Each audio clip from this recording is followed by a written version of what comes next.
Bruno, you started racing at an early stage.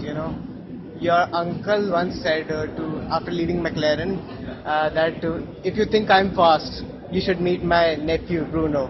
What do you have to say about that? No pressure. No, right. Of course, Ayrton rated me very highly when I was in go-karts as a kid. We used to play together, race together. It was fun. So he rated me very highly. But it's motor race is not only about being quick; it's about many factors. And but luckily here I am racing and doing it professionally. In 2010, you were there in Reno, and you were fighting for Kubica's seat. If you remember that, you and Nick were fighting for the Reno seat, and now you are teammates. So what do you have to say that? Well, it's. I think we met each other back then in 2011. It was nice to get a good relationship with Nick and understand how he worked. Now we're teammates. We're working together to make the car better. Still, teammates are the first person you want to beat. And it's really strong competition between ourselves. Nick is a very tough guy to beat, trust me. So it's fantastic work. We have a lot of good times together, and I hope that we can get some good results for the team. In Argentina, your car was damaged, and brilliant work by your team here. So what was your mindset at that moment? Well, nobody knew that if the car would be ready for the second stint of the race or not. The guys did an amazing job putting the car back together, and literally as I was coming into the pits, they were finishing to put the car back together. We did a perfect pit stop, drove off, and scored a point. And the frame of mind was just drive as well as I could during the race to maximize whatever chances we had. And one point doesn't sound very, very much, but it was a big victory for us. And I'm sure that the team won the championship for the fastest car build in the series for sure. James mentioned to us that you were disappointed by the 10th place. You did a brilliant job.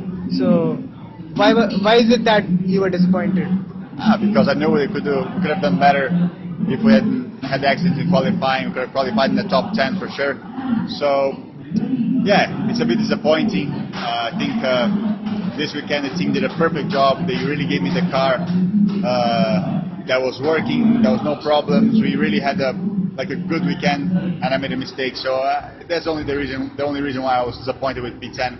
But again, we scored points with both cars this weekend, and I think it's the beginning of something very good. The team has found a good groove, and we're going to go forward from now. And how was the home E-Prix?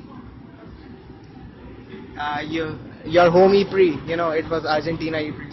Well, it's close. It's not the closest to home. I think closest to home for me is Punta, but it's fantastic to be in South America. The fans are really, really passionate.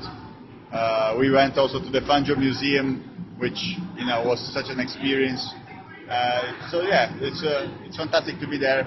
I'm ready to be racing in Europe as well with a few less hours of travel. Are you ready to race in India? I am very ready to race in India. I've raced here twice already, and hopefully we can do something on the streets. Okay.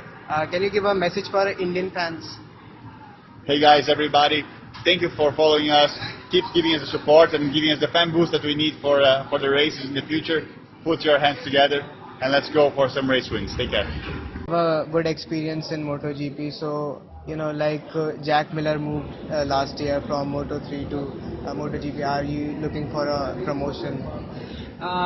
This year I'm just a test rider for Mahindra. We're not actually racing, but hopefully in the future I can come back to MotoGP. But at the moment I'm racing in the Isle of Man.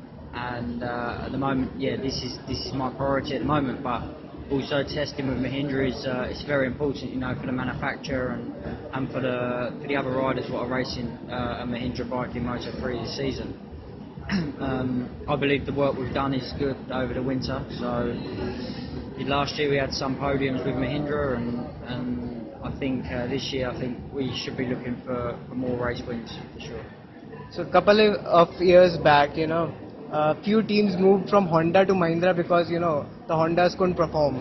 So what do you have to say about Mahindra's performance in MotoGP? I mean, if you look at the progress they've made since 2011, it's incredible. You know, for being such a small manufacturer in the bike world, it really is incredible with what they've done. So, you know, we've again, the bike's been similar the last 2 years, but now we've changed a lot on it, and it's definitely for the better. So we're going to carry on working when we get back to Italy, and hopefully we can improve it more before the beginning of the year, and hopefully we can have some Mahindra riders winning. So do you want Mahindra to bring their factory team back? I would like to, yeah, and also I'd like to be part of it. You know, I've had a couple of years away from Mahindra, and it's good to come back and to be working with them again. So it's for me, I would like to look at this as a long-term project with Mahindra if I'm a test rider or a factory rider. It would just be nice to be involved in the company. What other sports do you take part in? I do a lot of cycling. I do cycling and swimming, but nothing else really. You know, I have a day job at home, so that takes up a lot of my time. And then we do the Isle of Man TT and the Northwest 200 on the street circuits. So that's pretty interesting. But we ride a lot bigger bikes there. We ride 1000cc super bikes, so it's a lot different to this. But I think it all helps with the experience I'm translating back to this bike as well. So would you like to come in the four-wheel segment any day? Yeah, I want to actually have a go in it today. I'm going to try, but no, I would like to have a go in one. You know, I've only ever drove a racing go-kart, not an actual car. It'd be a nice experience to drive in a car as well. You know, a few years back, Valentino Rossi, he tested a Ferrari, and Ferrari also offered him a seat, but he said he's not done with MotoGP yet. So if given the situation, what would you do? I mean, at the moment, I'm not in MotoGP, so I would definitely do it. But it depends how good I am in a car. I might be useless. So I'd like to definitely have a go, and we'll see if it happens one day. Message for our fans, then? Yeah, I just want to thank all the fans for supporting Mahindra, and you know, it means a lot to Mahindra and me, and it's you guys what are pushing us to succeed, and you know, we will succeed for sure one day. Thank you, Danny.